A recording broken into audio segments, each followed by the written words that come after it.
Mesdames et messieurs, chers amis,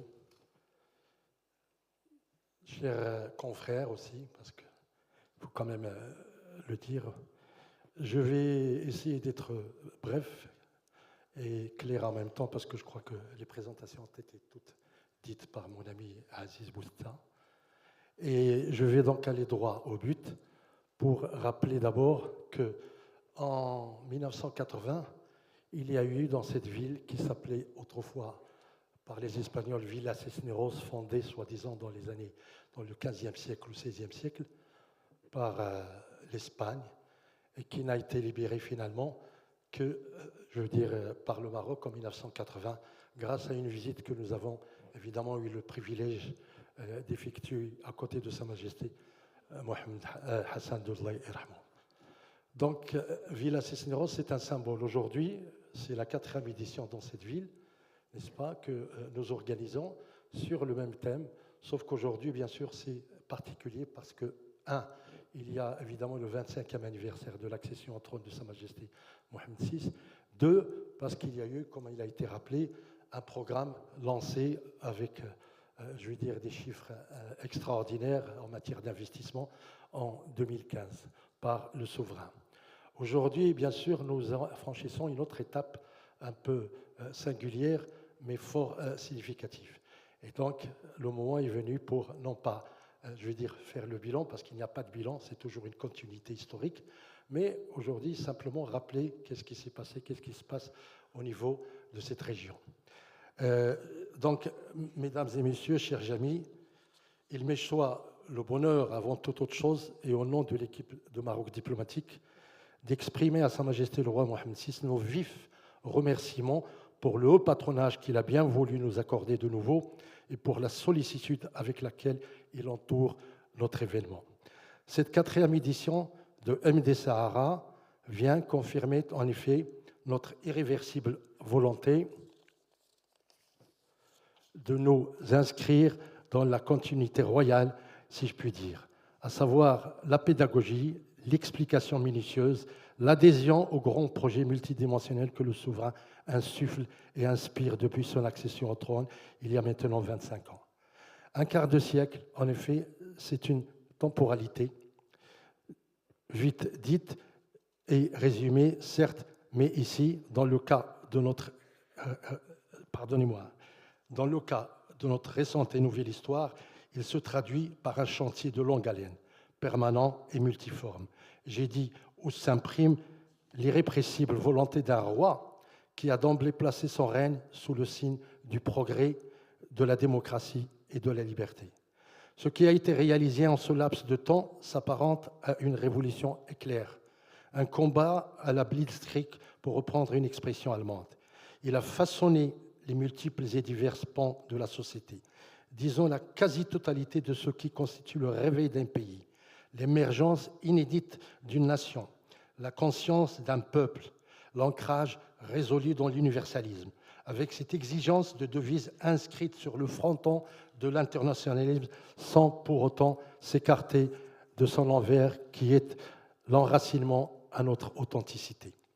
Il convient de mettre en exergue les témoignages nombreux à travers le monde sur cet effort puissant, cette lutte profonde qui caractérise l'incommensurable marche en avant de notre pays. Venant des horizons divers, et vous l'avez remarqué ces derniers temps, parfois même opposés, ils ne peuvent aucunement être soupçonnés de complaisance. 25 ans, c'est aussi le défi de relever les défis, à la fois internes et externes.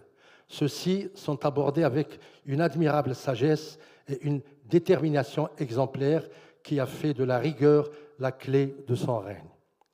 Nous qui le suivons, agissons ou réagissons dans ses pas, savons le prix de l'engagement et cette hâte qu'il y met, la méthodologie presque inventée chaque jour, l'ubiquité qui la caractérise, cette course sans répit contre le temps et la montre et, si je puis dire, les obstacles à surmonter.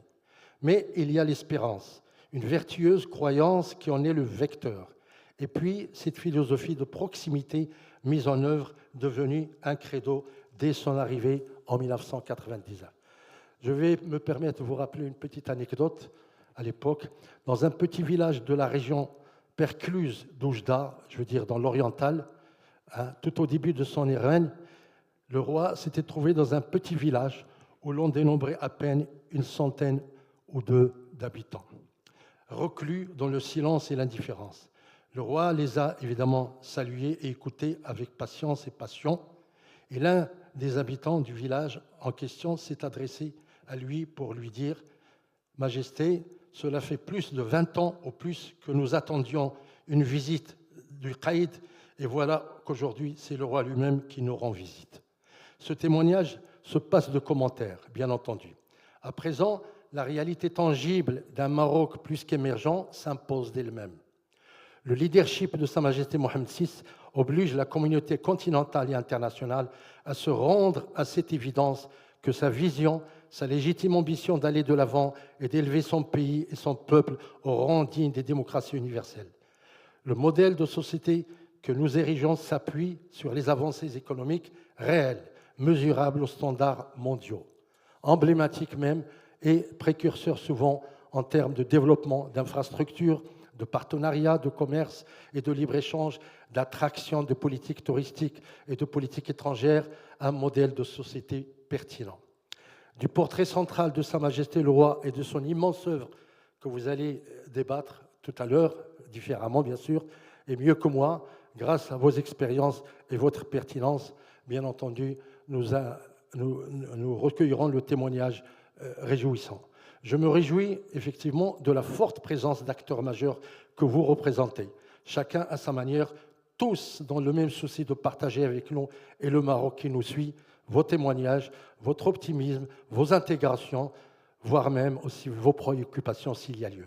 Vous avez toutes et tous vos regards rétrospectifs ou d'avenir, nourris d'une expérience directe ou indirecte, sur ce siècle marocain qui n'en finit pas d'étonner et de surprendre.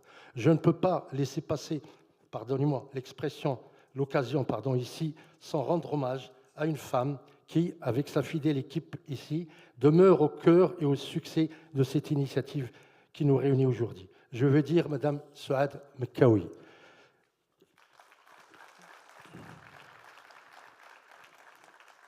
Co-fondatrice avec moi et directrice générale du groupe Maroc Diplomatique. Son engagement patriotique, chevillé au corps, son attachement indéfectible à la monarchie, aux institutions, son militantisme animé d'une rigueur intellectuelle et professionnelle est notre moteur à toutes et à tous. Quelque part, elle est notre conscience. Je vous remercie.